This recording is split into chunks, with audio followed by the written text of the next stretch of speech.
and welcome to your Newsmax Daily for Wednesday, October 30th, 2024, the day before Halloween and National Candy Corn Day.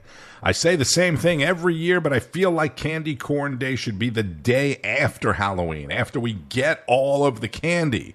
And the love or hate candy corn debate has now officially begun. Just for the record, I love it. 6 more days until Election Day, and where do we even start today? My gosh, 6 months ago, did you think it would get this bad? Even back in July, when President Biden supposedly dropped out of the race on his own and anointed his vice president as the nominee, did you think it would be this bad days before the Election Day? I told you yesterday, towards the end of the Newsmax Daily, with the help of Jim Jordan, that the Harris campaign was trying to distance her from President Biden and keep him away from the campaign and away from the American people. Then Biden delivered this gift. Instead of a gaffe, it was a gift to the Republicans. The only garbage I see floating out there is his supporters. His demonization of Tina is unconscionable. That's right. Uncle Joe just called you garbage. Florida Senator Marco Rubio was quick to bring it to Donald Trump's attention at last night's rally in Allentown, Pennsylvania. I wasn't going to say anything, but I have breaking news for you, Mr. President. You may not have heard this. Just moments ago, Joe Biden stated that our supporters are garbage.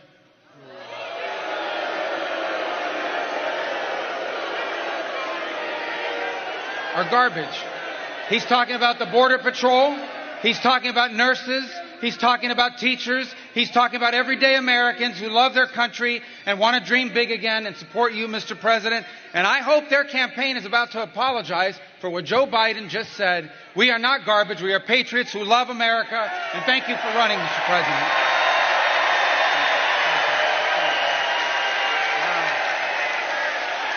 Wow.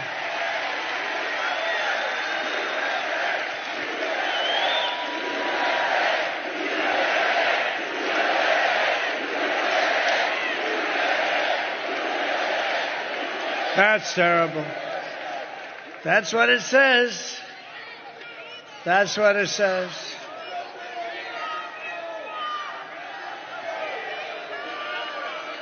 So you have, remember Hillary, she said deplorable, and then she said irredeemable, right? But she said deplorable, that didn't work out.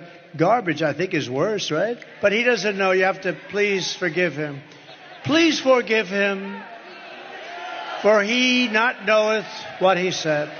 Trump also addressed the big dust-up about the Puerto Rico joke at his Madison Square Garden event, which was the catalyst of Biden's comment. Hispanics, Latinos, nobody loves our Latino community and our Puerto Rican community more than I do. You know, it's interesting because I've done more for Puerto Rico than any president by far, nobody close. I provided historic funding, and the hospital ship, when they were hit with a couple of really bad ones right in the road. We got the ship over there. A guy by the name of Josh Peterson, who worked on then President Trump's Financial Oversight Management Board for Puerto Rico, wrote a piece in the Daily Caller highlighting the unprecedented financial support that the Trump administration provided to the island of Puerto Rico following Hurricane Maria, including nearly $10 billion to rebuild the electric grid, more than $2 billion to rebuild schools, and continuing support throughout the remainder of the Trump presidency, totaling about $40 billion. Yesterday, I also said I would play a part of Rob Finnerty's interview with the Daily Mail reporter who has been digging deeper into the past of second gentleman Doug Emhoff, Kamala's husband, obviously, who pretty much everyone has given a pass. And I'll do that in a bit and discuss Kamala's big speech at the Ellipse after Rob Finnerty's conversation with Republican vice presidential nominee J.D. Vance at Newsmax's town hall last night in Michigan. So everybody knows that prices are just too high. Sure. Everybody is impacted by this. You grew up, of course, in rural America, Ohio, Kentucky. Michigan has been crushed by foreign imports. Think about the ag industry here. You mentioned EVs, gutting jobs here in places like Michigan. How much of that do you blame directly on Joe and Kamala? Because now they claim that everything that's going on with prices in the economy, inflation, is because of the pandemic. Yeah. The COVID-19 pandemic. Right. Well, they blame everything on COVID-19, which was 4 years ago, or on Donald J. Trump, who hasn't been president in 4 years. And I wish that Donald J. Trump was president because then we wouldn't have the problems that have been caused by Kamala Harris's leadership. So high prices, I think, really come from two separate factors, both of which have been radically worsened under the policies of Kamala Harris. So number one, she casted the tie-breaking vote on trillions and trillions of dollars of new spending. Now, what happens when you throw trillions of dollars into the American economy? You have to print that money, you have to borrow from future generations, and that causes the price of inflation to go up. Now, inflation is a hidden tax, and for Michigan families, they've seen about a $29,000 total increase in cost of living thanks to Kamala Harris's policies. That means simply because Kamala Harris has been president, the average Michigander is about $29,000 poorer than they would have been if Donald J. Trump's successful policies had continued. That's number one. All the spending has really increased the price of inflation. The second big driver, we go back to energy, is, look, energy goes into everything. If you think about this, say you take a truck driver and he's got to pay 45% more for diesel. Well, the groceries that truck driver is delivering to the grocery store, that gets way more expensive. Or say, the guy who's delivering lumber to the job site is paying 40% more for gasoline. That means all of us are going to see an increase in the cost of housing that's built at that job site. So if you go after American energy as aggressively as Kamala Harris has, you're going to see price increases. And if you, as President Trump always says, drill, baby, drill, you're going to see energy prices come down, but you're also going to see the cost of goods on almost every category of item come down too. And that's the Donald J. Trump plan to lower inflation. It's very simple, but sometimes this stuff is actually pretty straightforward. Ohio Senator J.D. Vance at the Newsmax Town Hall with Rob Finnerty last night in Michigan. When they couldn't beat him, they tried to bankrupt him. When that didn't work, they tried to impeach him. When that didn't work, they tried to put him in federal prison, and when that didn't work, they even tried to kill him. But as sure as the American flag still waves, Donald Trump still stands, ready to fight, ready to win, and ready to make America great again. Senator, I'm wondering what you think they're going to try next and what you think will happen to the Democratic Party if Kamala does win in 7 days. What happens? Oh, I don't want to think about that, man. That's nightmare fuel. I know. In some ways, the entire campaign is, here are all the terrible things that are going to happen if we give Kamala Harris a promotion. I think it's more legal immigration. It's lower wages for America's workers. It's more affordable groceries. And this is really important. Kamala has really telegraphed that she's the most anti-American energy president and vice president in our history. So if we give her a promotion and we reward this kind of politics, I think you're going to see Kamala Harris go after the American energy worker and our American energy resources in an extraordinarily dangerous way. If you want to buy more and more oil and gas from nations like Iran at higher prices, then Kamala Harris is your candidate. If you want to pay lower prices to buy oil and gas from American workers in American territory, then Donald J. Trump is your candidate. And so I think there's just such a stark difference. Look, I really worry about the president's safety, especially in the wake, meaning President Trump's safety, especially in the wake of the extraordinary rhetoric that we're seeing coming from the Democrats. I mean, I think, Kamala Harris, when you stand before the American people after Donald Trump has had 2 attempted assassinations in just a few months, and you tell everybody that he's a fascist, that if he becomes president, it's the end of America, what message do you think that that's sending?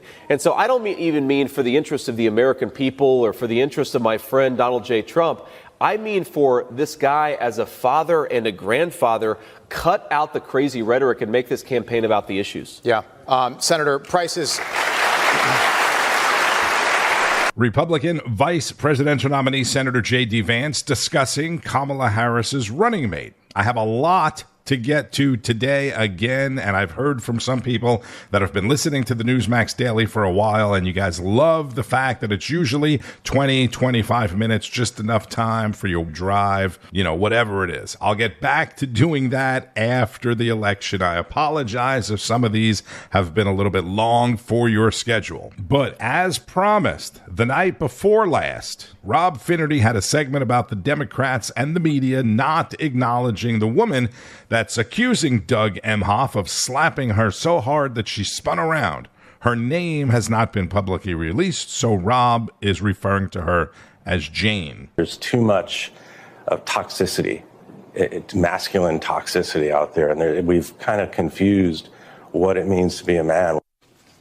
All right, so that's interesting. Does getting your daughter's nanny pregnant make you a man, Doug? Does allegedly slapping your girlfriend in the face in public make you a man, Doug? Because the media continues to portray the second gentleman, Doug Emhoff, as exactly that, a gentleman. But he doesn't sound like a gentleman to me. In fact, the allegations surrounding that man right there, Doug Emhoff, Kamala's husband, are downright ugly, painting a picture of Doug that doesn't really line up with the line that Americans have been fed about the second gentleman for the last 3 months. So there you go. Newsmax host Rob Finnerty going in depth on the allegations against second gentleman Doug with Daily Mail reporter Josh Boswell. Doug Emhoff's current wife, Vice President Harris, made her big speech on the Ellipse in D.C. last night and said exactly what you expected her to say. He is the person who stood at this very spot nearly 4 years ago and sent an armed mob to the United States Capitol to overturn the will of the people in a free and fair election. An election that he knew he lost. The Ellipse is where President Trump gave his January 6th speech prior to the riot at the Capitol. So her picking that spot for her final pitch made it pretty obvious that that's what she was going to say. And she also repeated her latest pitch line. On day one, if elected, Donald Trump would walk into that office with an enemies list. When elected, I will walk in with a to-do list. Full of priorities of what I will get done for the American people. A to-do list. That's for errands on the weekend. It's not a national agenda, and she won't fill in that to-do list until she becomes president. She doesn't want to offend Joe Biden somehow. It's so crazy. Hey, this is supposed to get us all upset. It actually gets me. I mean, I'm even more grateful for Donald Trump when I hear things like this. Donald Trump has told us his priorities for a second term. He has an enemies list of people he intends to prosecute. He says that one of his highest priorities is to set free the violent extremists who insulted those law enforcement officers on January 6th. All right. She's mischaracterizing it totally, all right? And there's no enemies list. In fact, the guy just said the other day he may pardon Hunter Biden. And it's not about the cops who got assaulted. It's about the people on January 6th who didn't hurt anybody or didn't break anything and are finding themselves in prison for 4, 5, 10 years. It is ludicrous. That's Greg Kelly, host of Greg Kelly Reports, 9 p.m. Eastern on Newsmax. Greg also covered Harris's latest TV interview. Kamala, just a little while ago, up in Michigan, has shown she's not getting any better. She is as pathetic. I mean, they make fun of this response, yet she still delivers it. Substantive questions, baby-like answers. What's your message to Michigan voters in terms of the economy? We have auto workers who are being laid off and those who fear that they might be laid off. The average person can't afford groceries or their rent. And recent polls in Michigan show that Michigan voters believe that Donald Trump would do a better job with handling the economy and bringing jobs back. What do you say to that? Well, let's start with this. I come from the middle class, and I'll never forget where I come from. My mother worked very hard. She, by the time I was a teenager, was able to save up for our first home. That's not interesting. It's not relevant. And wow, you know, it's insulting. And by the way, she finally gets to the $6,000 child credit, tax credit for kids, right? Because everybody needs to buy a crib. And, oh, yeah, we're going to take care of the grocery store managers because they're doing all the price gouging. She shows up on another local station, and this guy asks a pretty basic question, too, and gets blown off. I think what some voters are struggling with, and we've heard this across the state, is when you discuss your plans, they come back and ask, well, why haven't you done it already? Well, I'm not president. You're vice president. Yeah, exactly. But I'm going to tell you what I'm doing as president when I have the ability then to do what I know based on my experience is a new approach that is about building on the good work that has happened. But there's more to do. There's more to do. she is not qualified to be summer help at a yoga studio. It is beyond, and that she has come as close as she has. We have major, major problems. I don't think it's going to happen. Do you think it's going to happen? No, we can't. I'll give this for her, though. I'll say this for her. She looks great, right? Sometimes she can really turn it on. Again, Newsmax host Greg Kelly. The vice president did TV interviews in Michigan. Vance did the Newsmax town hall in Michigan. J.D. Vance will have a rally with Tulsi Gabbard today in Bedford, Pennsylvania, this after Trump's rally in Allentown last night. And we all know that Michigan and Pennsylvania are very critical to the election.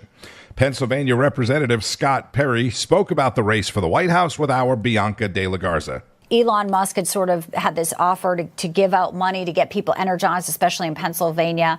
And the voter registration data from last week came in, exceeded Democrats, Republican by 85%. And then you had Soros DA in Philadelphia. Larry Krasner is trying to shut down that $1 million giveaway, saying it's illegal because Elon Musk has tapped into something.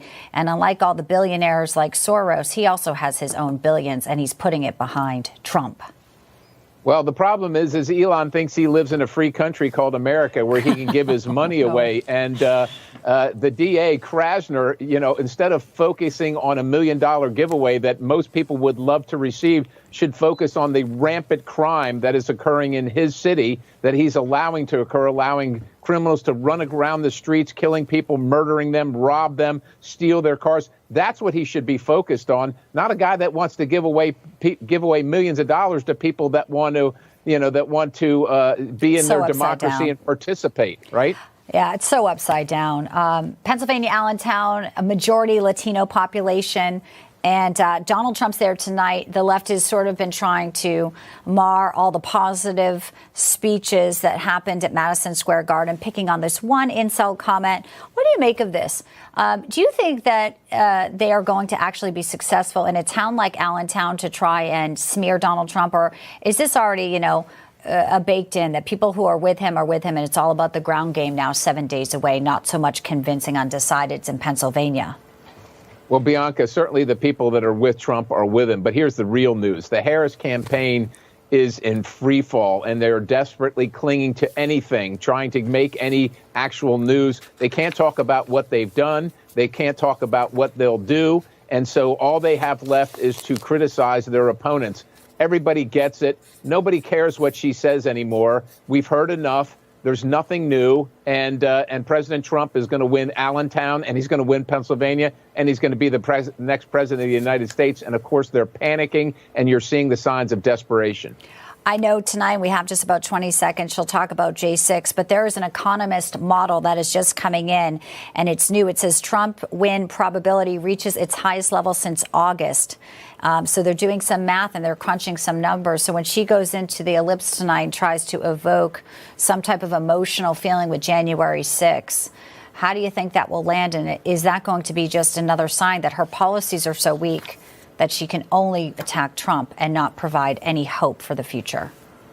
Again, something that happened 4 years ago in a city that's that is overwhelmingly Democrat. She's going to get a crowd there. But guess what? The rest of the country can't pay their grocery bills and can't pay electricity or daycare bills. And they don't really care about what she's talking about on the ellipse. What they care about is what's happening to them every single day as they go to work and try and maintain their lifestyle. And they know that she's not going to do anything to solve that. She caused that. And the only salvation that's coming in the presidential race is Donald J. Trump.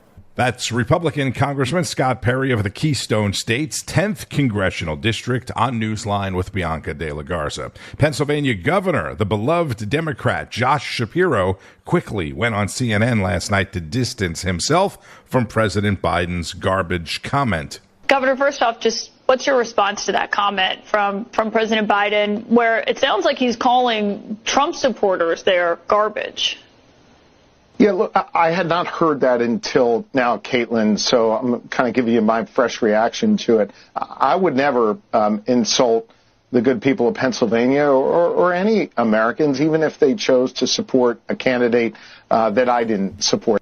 That's the rising star of the Democrat Party, Josh Shapiro, governor of Pennsylvania. Vice President Harris is heading back to Pennsylvania. J.D. Vance, as I mentioned, is in Pennsylvania. President Trump will have another rally tonight in Wisconsin. I believe NFL Hall of Famer Brett Favre is speaking there. And President Biden, I believe, is being locked in the basement after last night. No, Biden and the First Lady are hosting local students and military family students for trick-or-treating at the White House today. Speaking of students, check this out. In the news, Oklahoma's top elected education official sent a demand letter to Vice President Harris as an invoice for what illegal immigration under her tenure as border czar has cost the state's school district. This is verbatim from Ryan Walters' letter to the White House. As the statewide elected superintendent of public instruction of the state of Oklahoma and the executive officer of the Oklahoma State Department of Education, it is my duty to ensure that the resources allocated to our public schools are accounted for and used in the most effective manner possible for the benefit of Oklahoma students' education. Unquote. A couple of months ago, Walker asked the department and the school's district to calculate the financial impact to taxpayers from illegal immigrant minors in the state. The analysis resulted in an estimate of $474 million. I'm laughing, but it's not funny. $474 million, which Walters is now demanding Vice President Harris, the border czar, pay to Oklahoma. And the Supreme Court rejected Robert F. Kennedy's request to be taken off the presidential ballot in Michigan and Wisconsin, two battleground states where Kennedy doesn't want his name to take votes away from Donald Trump. He apparently missed the deadline for getting his name removed from the ballot, according to the Supreme Court, at least the deadline in those states, I should say. But he argued that the deadline is unconstitutional because it's different than the deadline for candidates running on the Democratic or Republican ticket. On Wall Street, stocks opened in the green this morning, partially fueled by solid earnings from Alphabet/Google after the market closed yesterday. A lot of AI stuff in there. Microsoft reports earnings this afternoon. Apple and Amazon reporting earnings tomorrow. Couple of huge days on Wall Street. ExxonMobil on Friday. Be sure to keep up with all of the news throughout the day on Newsmax and at Newsmax.com. Also, make sure you're streaming on Newsmax Plus for the most complete lineup of all your favorite shows, hosts, and guests. Newsmaxplus.com. Like Greg Kelly reports, The Record with Greta Van Susteren, Rob Schmidt tonight, Carl Higbee, Bianca De La Garza, Chris Salcedo, Ed Henry, Wake Up America, and much, much more with expert analysis from political analyst Mark Halpern, Governor Mike Huckabee, Senator Santorum, Hogan Gidley, Judge Napolitano, Alan Dershowitz, and many, many others. I'm Tony Marino. Thank you, as always, for listening to the Newsmax Daily. At @radio_Marino is where you can comment on X or at Newsmax. Enjoy the rest of your day, Candy Corn Day, and keep on fighting the good fight. News breaks every minute, every day. You need the app, the Newsmax app. Find it free on your smartphone store. Then watch us anytime, anywhere.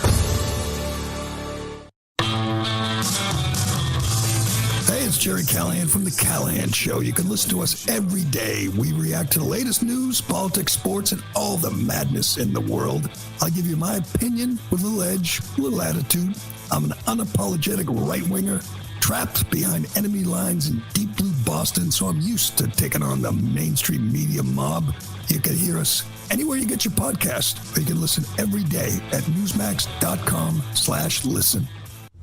Information. Truth is freedom. Is Newsmax. It's real.